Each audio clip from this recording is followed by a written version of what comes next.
File menu बताने जा रहा हूँ मैं आपको। फाइल मेन्यू यानी कि ये पूरा, और पूरे में से ये पहला बता रहा हूँ इस लेक्चर में फाइल, उसके बाद एडिट, कंपोजिशन, लेयर, सभी की बारी आएगी, सभी के बारे में बताऊंगा और एक एक पॉइंट बताऊंगा। फाइल में चलते हैं न्यू पे। न्यू पे यदि कोई प्रोजेक्ट ऑलरेडी खुला हुआ हो, जैसे कि मान लो मैं कुछ खोल देता हूँ, कुछ खुला हुआ है, ये सेव है या नहीं सेव है उससे कोई मतलब नहीं है। न्यू में जाकर के न्यू प्रोजेक्ट करेंगे, और इसको सेव करना है या नहीं करना हमारी मर्जी। मैं डोंट सेव कर देता हूँ, तो ये पूरा प्रोजेक्ट रिफ्रेश होके आ जाता है, पूरा न्यू आ जाता है बाय डिफॉल्ट, जैसी सेटिंग्स हमें मिलती है वैसे। और new team project, new project तो अभी जो देखा ये, और new team project, new team project भी ऐसे ही खुलेगा, लेकिन इसमें टीम वर्क होता है, मतलब कि कई सारे लोग जो एक ही प्रोजेक्ट के ऊपर काम कर रहे हैं, और अलग अलग तरह का काम बांटा हुआ है उनको, तो ये वहाँ पर काम में आता है। ये लेन के थ्रू भी चलता है। और यह है न्यू फोल्डर, इस पर क्लिक करते हैं तो यहाँ पर न्यू फोल्डर बन जाता है। न्यू फोल्डर आप बना सकते हैं कॉमनली, जैसे कि मैंने ये इमेजेस का बनाया, और न्यू फोल्डर यहाँ से भी आता है। मैंने इसमें फुटेजेस का फोल्डर बना लिया, और इस टाइप से फोल्डर्स बनाइए, और जो भी फाइल इंपोर्ट करते हैं इन फोल्डर्स में ही रखिए। तो आपका यहाँ पर जो फैला हुआ कचरा, जो कचरा टाइप में जो रहता है, मतलब कि बहुत सारा मिक्स हो जाता है और वो ढूंढने में प्रॉब्लम होती है, तो इमेजेस आपकी अलग रहेगी, फुटेजेस आपके अलग अलग रहेंगे, और फाइनल है या जैसे भी है रॉ फुटेज या रॉ फुटेजेस वगैरह, उन सभी का फोल्डर्स बना करके आप स्टैंडर्ड वर्क कर सकते हैं। न्यू फोल्डर हो गया। और यह है एडोब फोटोशॉप फाइल, मैं इसको न्यू कर देता हूँ, नहीं भी किया तो भी चलेगा। एडोब फोटोशॉप फाइल पे क्लिक करता हूँ, और यहाँ पर ये सेव करने के लिए मांग रहा है। मैं डेस्कटॉप में जाता हूँ और न्यू फोल्डर 2 ले लेता हूँ। न्यू फोल्डर 2 मैं अनटाइटल्ड नाम से सेव कर देता हूँ, या फिर टेस्टिंग के नाम से सेव कर देता हूँ।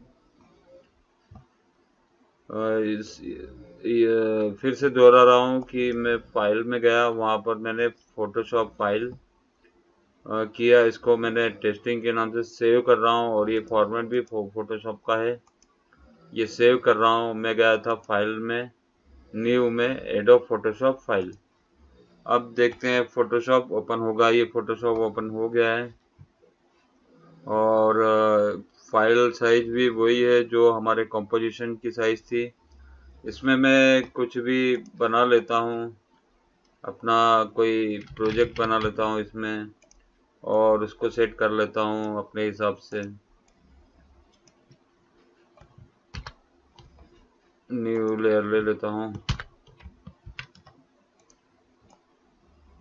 इस तरीके से मैंने मान लिया कि एक फाइल बना ली, और इसको सेव कर दिया। कंट्रोल एस, कुछ भी नहीं करना, सिर्फ कंट्रोल एस करना है, क्लोज करना है, और आफ्टर इफेक्ट्स में जाना है। ये जो टेस्टिंग के नाम से फाइल बनाई थी, ये फाइल यहाँ पर बन गई है, और ये फाइल मैं अब यहाँ पर यूज कर सकता हूँ। तो फाइल में जाकर के न्यू एडोब फोटोशॉप फाइल पर क्लिक किया था, और फोटोशॉप में गए और एक फाइल क्रिएट की, डिजाइन किया, और आफ्टर इफेक्ट्स में लेके आ गए। और लेकर भी नहीं आया, ऑलरेडी ओपन हुई मिली थी वो। ऐसा ही ये है सिनेमा 4D के लिए भी ऐसा ही है। मेरे पास 4D नहीं है, सिनेमा 4D इंस्टॉल नहीं किया मैंने अभी, तो उसके लिए भी ऐसा ही है ये, उसकी फाइल्स भी यहाँ पर आ जाएगी। और ओपन प्रोजेक्ट में कंट्रोल ओ, आपका जो भी प्रोजेक्ट है, एक्चुअली दो तरह की फाइल्स होती हैं आफ्टर इफेक्ट्स में, या फिर जो भी प्रोजेक्ट बेस्ड सॉफ्टवेयर जो होते हैं, दो तरह की फाइल होती हैं। एक तो प्रोजेक्ट होता है, और एक रॉ मटेरियल होता है, जो जैसे कि जेपीजी या टिप टारगा, MP4 MP3 टाइप में वो फाइल हो गई। वो फाइल अलग होती है, ये प्रोजेक्ट फाइल अलग होती है। ओपन प्रोजेक्ट या सेव प्रोजेक्ट। ये प्रोजेक्ट फाइल ये रहेगी जिसमें कि लेयर्स वगैरह जो हमने बनाई है यहाँ पर, प्रोजेक्ट फाइल ये रहेगी। ये रहेगी प्रोजेक्ट फाइल जो कि दिखाई दे रही है, इसमें अलग अलग लेयर हैं। और जो रॉ फुटेजेस वाली फाइल है, जैसे कि ये पीएचडी वाली फाइल है, ये फाइलें इंपोर्ट करके आती है। और ये प्रोजेक्ट फाइल जो आफ्टर इफेक्ट्स है इसकी प्रोजेक्ट फाइल है जो कि इसमें बनती है। तो ओपन प्रोजेक्ट करेंगे तो इस प्रोजेक्ट को ये सेव करना चाहेगा या डोंट सेव पूछेगा। मैं डोंट सेव करता हूँ और प्रोजेक्ट ओपन कर लेता हूँ, क्योंकि मैंने ओपन पे क्लिक किया था। ओपन प्रोजेक्ट हो गया। उसके बाद open team project. Open team project में ये वही रहेगा कि सब ने अलग अलग जगह पर काम किया, अलग अलग काम किया है। यहाँ से ओपन टीम प्रोजेक्ट करेंगे तो सभी का एक साथ टीम वर्क जो होगा वो यहाँ से दिखाई देगा। वो फाइल ओपन कर सकते हैं, team work, team project. Open recent, यहाँ से अभी अभी मैंने कौन कौन सी फाइलें हैं, ये 10 तरह की फाइलें हैं, मैंने दे रखा है नंबर्स वगैरह, 10 डाल के रखा हुआ है। और 10 फाइल तक लास्ट जो मैंने ओपन की थी या काम किया था, वो फाइलों की लिस्ट यहाँ पर मिल जाएगी, ओपन रिसेंट में आएगा। ब्राउज एंड ब्रिज में क्या होगा, ये ब्रिज एडोब का ही ब्रिज सॉफ्टवेयर है। ये ब्रिज है एडोब का, ये सॉफ्टवेयर है एडोब का। इसमें इमेजेस वगैरह आप देख सकते हैं और इसको ले भी सकते हैं इमेजेस यहाँ से। ओके, तो इस तरीके से इमेज ये आ गई है यहाँ पर। ओपन इन ब्रिज का ये फायदा है।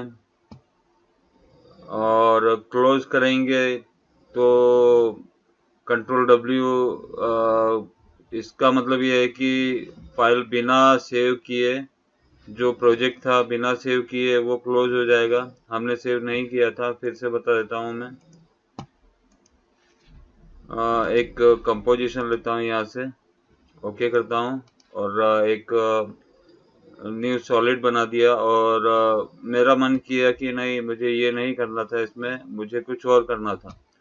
तो डायरेक्ट आप जाइए, इस फाइल को सेव नहीं करना है तो क्लोज कर दीजिए, कंट्रोल W इसका शॉर्टकट है। तो सेव के लिए पूछेगा नहीं वो कि ये फाइल आपको सेव करना है या नहीं करना है, कंट्रोल W इसका शॉर्टकट है। और क्लोज प्रोजेक्ट लिखा हुआ है, यहाँ पर क्लोज था, यहाँ पर क्लोज प्रोजेक्ट लिखा हुआ है।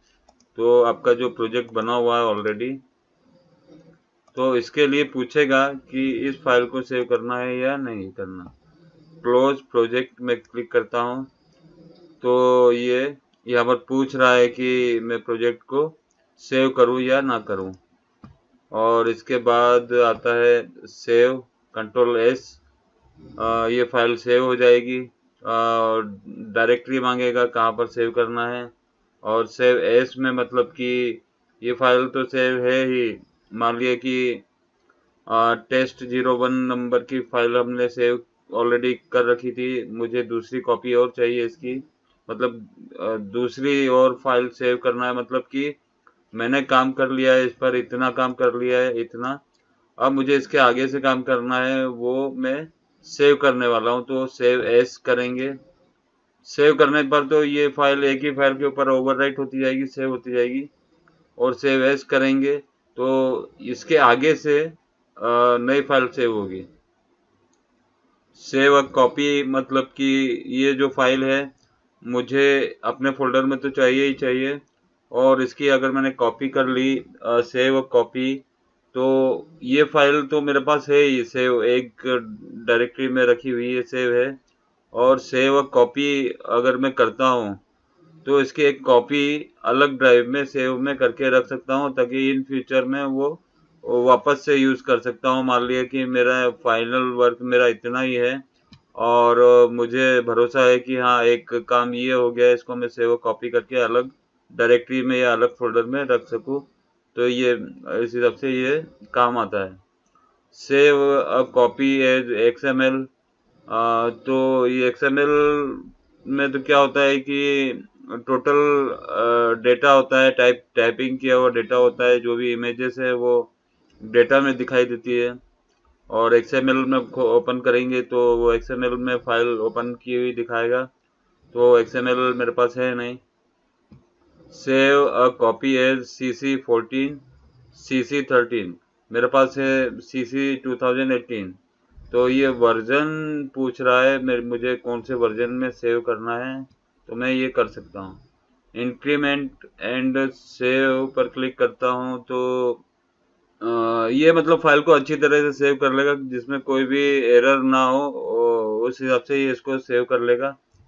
और इंपोर्ट में है, ये फाइल इंपोर्ट करना है। इंपोर्ट जो यहाँ पर भी आता है, ये वाला इंपोर्ट और फाइल वाला इंपोर्ट, ये सब एक ही है। इंपोर्ट करना है, फाइल इंपोर्ट करना है तो फाइल इंपोर्ट कर सकते हैं। और फाइल में जा करके इंपोर्ट में मल्टीपल फाइल्स ओपन करना है तो मल्टीपल फाइल्स ओपन कर सकते हैं। सिलेक्ट किया, इंपोर्ट किया और सारी फाइल्स इसमें इंपोर्ट हो गई। और भी फाइल इंपोर्ट करते जाना है, हमको इंपोर्ट करते जाना है, तो बार बार ये खुलता भी जाएगा और हम फाइल को इंपोर्ट भी करते जाएंगे। ये इस तरीके से ये पूछता रहता है। अब यदि अब मेरा काम फाइनल हो गया कि हाँ बस इतनी फाइलें थी इंपोर्ट करने की, तो मैं डन कर दूंगा, ये कंप्लीट हो जाएगा। उसके बाद इंपोर्ट में फ्रॉम लाइब्रेरीज, अगर लाइब्रेरीज करता हूँ तो ये इंटरनेट की लाइब्रेरी जो हमारे पास है, जो भी वेबसाइट से हमने लेके रखा है या हमने क्लाउड वगैरह पे कुछ सेव करके रखा हुआ है, तो ये वहाँ से हम लोग ले सकते हैं। ऑनलाइन डेटा ले करके काम भी कर सकते हैं। और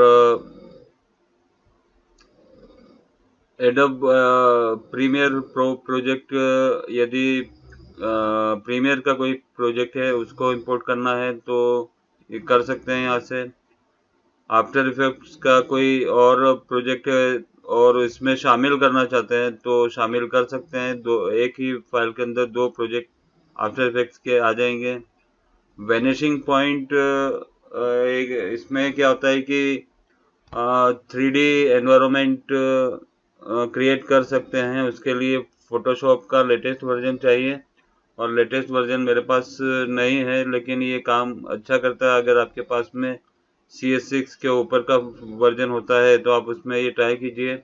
आपको इतना सिखाया, ये आपको समझ में आ जाएगा। आपको सिर्फ एनवायरनमेंट क्रिएट करना है, यानी कि फ्लोर, वॉल, रूफ और बैक साइड, ये कुछ 5 साइड आपको क्रिएट करना है और यहाँ इंपोर्ट करना है, वहाँ से एक्सपोर्ट करना है फोटोशॉप से और इंपोर्ट करना है एडोब आफ्टर इफेक्ट्स में वेनिशिंग पॉइंट। तो वो जो सीन जो आएगा वो हमें लाइक 3D दिखाई देगा।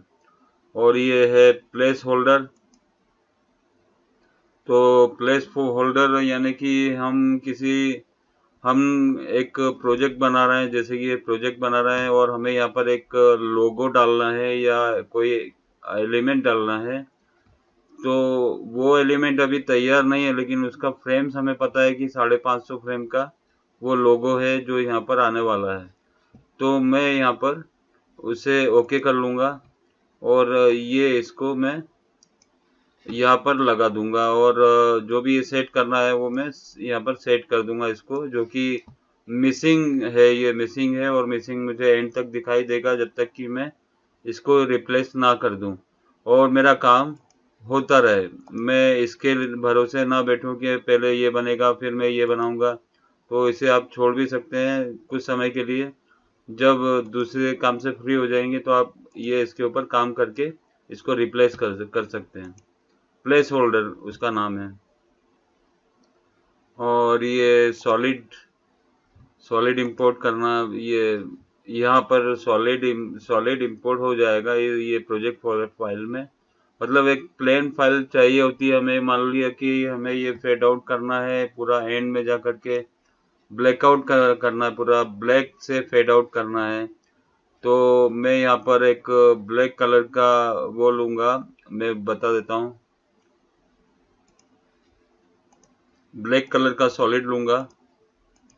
ये मैंने ब्लैक कलर का सॉलिड लिया है और मैं इसको यहाँ रख दूंगा। अभी ब्लैक कलर का सॉलिड यहाँ से भी मैं ले सकता था और यहाँ से भी ले रहा हूँ मैं। ये यहाँ पर रखने का कारण ये होता है कि मल्टीपल कॉम्पोजिशंस में यहाँ की फाइल्स उठा उठा कर यूज कर सकते हैं। अगर मैंने यहाँ पर क्रिएट न्यू सॉलिड कर दिया, मुझे 20-25 जगह पर सॉलिड की जरूरत पड़ी तो मुझे हर बार ही न्यू सॉलिड करना पड़ेगा, जबकि एक बार में ही मेरा काम हो रहा है आसानी से। इस तरीके से ये लास्ट में जब जाएगा तो ये ब्लैक हो जाएगा। अगर मान लो इसको टी से मैं एनिमेट करता हूँ, आई प्रेस करता हूँ और आई में ये 0 रहेगा ओपेसिटी इसका, और जब मैं इसको प्ले करता हूँ तो इस तरीके से इफेक्ट आ जाएगा। ये इस तरीके से ब्लैकआउट हो जाएगा। इसके बाद है इंपोर्ट रिसेंट फुटेजेस। फुटेज जो ये था रिसेंट फाइल, ये प्रोजेक्ट था ओपन, ये रिसेंट प्रोजेक्ट थे ये वाले, और यहाँ पर जो है रिसेंट फुटेजेस है। ये मतलब कौन सी फाइल मैंने लास्ट में ओपन की थी। ये जैसे कि ये वीडियो में क्लिक कर देता हूँ तो ये यहाँ पर ये आ जाता है, ये वीडियो आ गया। लास्ट में मैंने खोला था ये, तो ओपन फुटेजेस जो भी है वो यहाँ पर आ जाता है। MP4 या ये जेपीजी फाइल भी मैंने ओपन की थी लास्ट बार, तो ये यहाँ पर आ गई है। तो लास्ट फुटेजेस भी आ जाते हैं और लास्ट प्रोजेक्ट फाइल भी वापस से मिल सकती है, मतलब कि रिसेंट में। और ये एक्सपोर्ट है मीडिया इनकोडर, जो इसका सॉफ्टवेयर है एडोब का, उसके लिए मतलब कि चाहिए तो आप यहाँ से एक्सपोर्ट कर सकते हैं। और add to render queue click करेंगे तो यहाँ पर रेंडर क्यू के लिए आ जाएगा, यानी कि यहाँ से रेंडर भी कर सकते हैं। एक रेंडर तो कंपोजिशन में होता है, एड टू रेंडर क्यू, और एक ये रेंडर क्यू यहाँ से भी है एक्सपोर्ट में। और एडोब प्रीमियर प्रो प्रोजेक्ट, जो प्रीमियर प्रो का जो प्रोजेक्ट हमें यहाँ से बनाकर भेजना है तो वो भी हम इसके थ्रू भेज सकते हैं। सिनेमा 4D के लिए भी भेज सकते हैं। Add fonts from type kitty एक वेबसाइट है, वहाँ से फॉन्ट वगैरह इंपोर्ट कर सकते हैं और इंस्टॉल कर सकते हैं अपने पीसी में, डायरेक्ट दिया हुआ है ये। और डिपेंडेंसीज में कलेक्ट फाइल्स मतलब कि अभी ये जो फाइल्स हैं मेरे पास, और मैं आपको दे भी रहा हूँ, कलेक्ट फाइल करके ही दे रहा हूँ।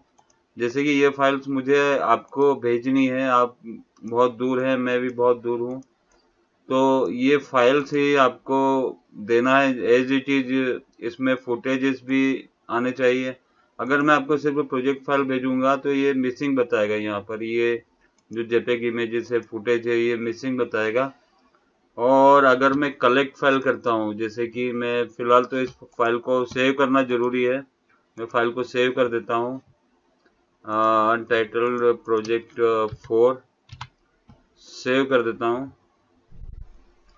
प्रोजेक्ट मैंने सेव कर दिया है। अब कलेक्ट फाइल करता हूँ मैं, डिपेंडेंसीज में कलेक्ट फाइल करता हूँ।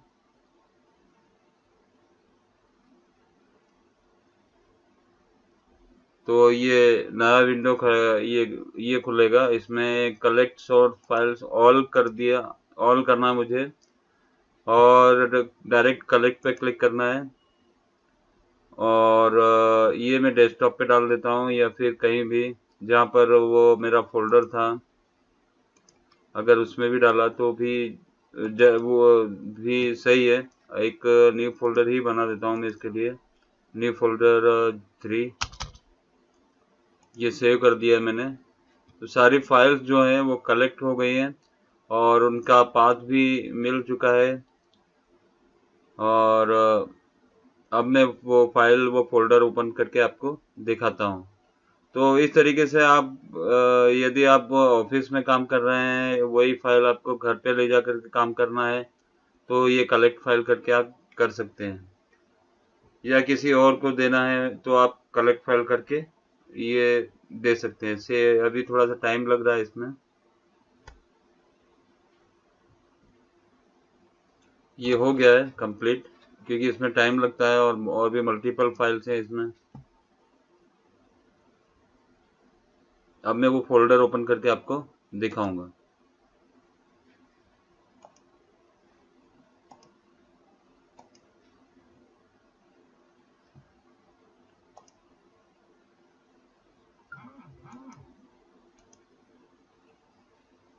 थोड़ा सा टाइम जा रहा है क्योंकि प्रोसेसिंग चालू है, 3 3 4 4 सॉफ्टवेयर खुले हुए हैं।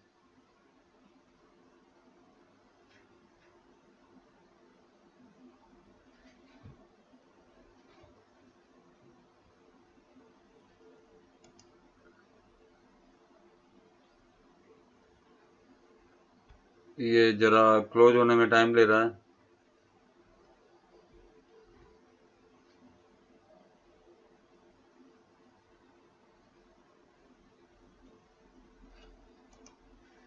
ये रहा वो फोल्डर जो मैंने सेव किया था, और ये रही प्रोजेक्ट फाइल। यदि आप इसको खोलेंगे तो ये सोर्स यहाँ पर फोल्डर में, ये सोर्स यहाँ पर मिल जाएगा, और सेम जो फाइल मेरे पास ओपन है वो आपको भी मिल जाएगी।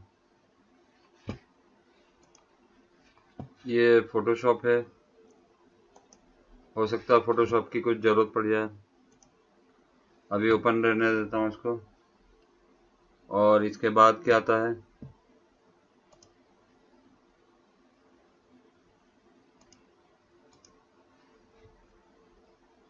कलेक्ट फाइल हो गया।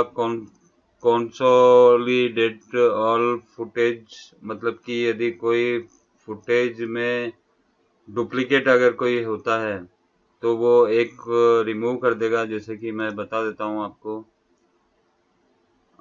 इसमें डबल क्लिक करता हूँ। यहाँ तो खैर बहुत ज़्यादा है तो आपको दिखाई नहीं देगा। मैं छोटी फाइल लेता हूँ कोई, वहाँ पर आपको दिखाता हूँ।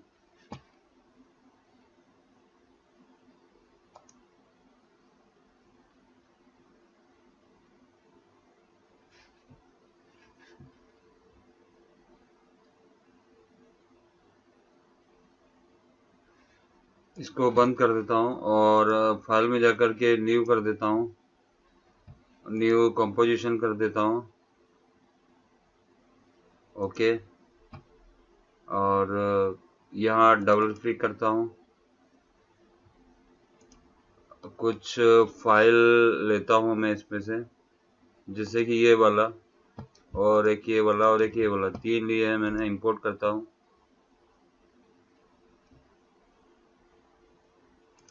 और फिर से मैं इंपोर्ट में जाता हूँ। 1 2 3 तीनों लेता हूँ, और अब मैं और इन सभी को मैं यहाँ पर डाल देता हूँ प्रोजेक्ट में।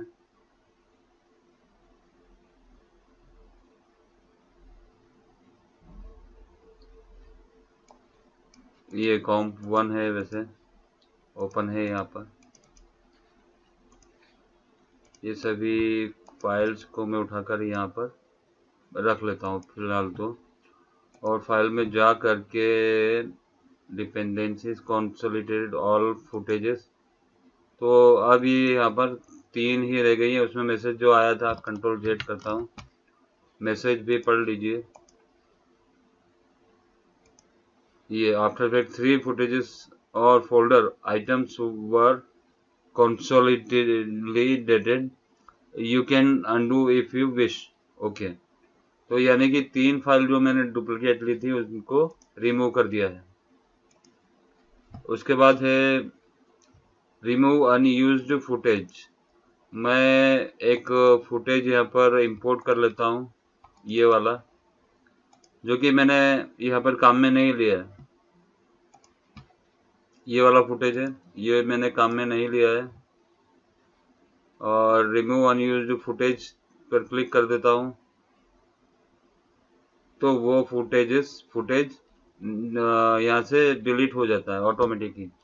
वन फुटेज यहाँ पर लिखा हुआ है और folder item was removed, you can undo if you wish. Okay, मैं अंडू करके भी उसको वापस ला सकता हूँ और अंडू करके वापस भेज भी सकता हूँ। वो मैंने यहाँ पर मेरे कंपोजिशन में यूज नहीं किया था, इसके लिए वो रिमूव हो गया है।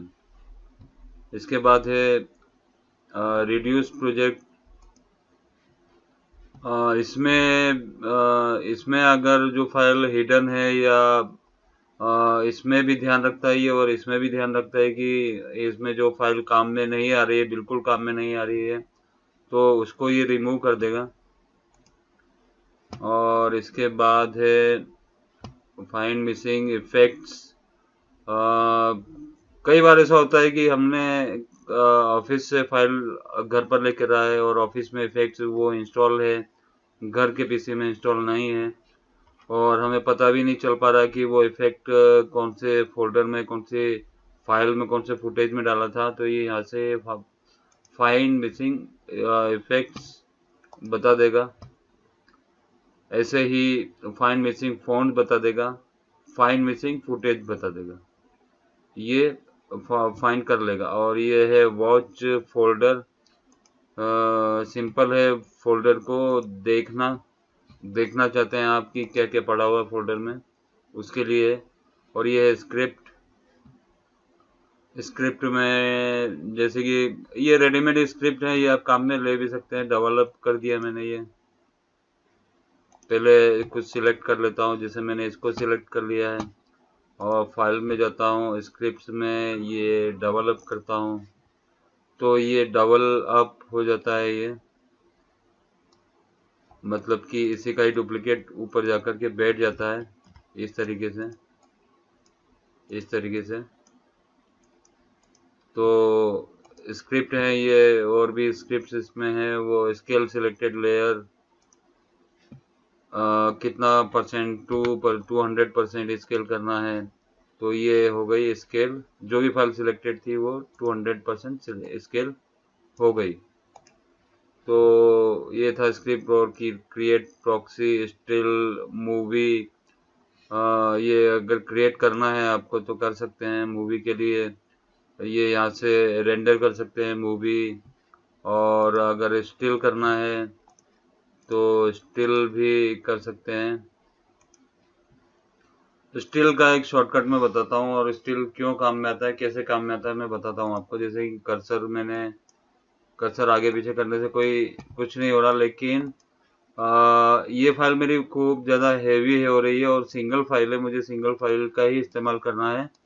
और मुझे ये रेंडर करके अगर मैं डाल दूंगा इसमें वापस से यही फाइल, और ये सारी लेयर्स को मैं डिलीट कर दूंगा, तो भी मेरा काम हो सकता है। तो मैं क्या करूंगा, उसमें कंट्रोल ऑल्ट एस करूंगा, तो करंट सेटिंग में जाएंगे तो यहाँ पर ये क्या बताएगा कि स्टार्ट 53, स्टार्ट एंड 53, यानी कि ड्यूरेशन वन फ्रेम को ही रेंडर करेगा, जो कि मैंने अभी 53 पर सिलेक्ट किया है। ये ओके करता हूँ तो ये 53 पर ये सेट है, और ये रेंडर भी हो जाएगा इमेज फाइल में। और उसको आप इस इतने सारे की जगह पर अकेले फाइल को प्लेस कर सकते हो, और इन सभी को डिलीट कर सकते हो, या फिर आई क्लोज कर सकते हो, हाइड कर सकते हैं। तो यही था फाइल में, और ये लेक्चर में यही समाप्त करता हूँ। धन्यवाद।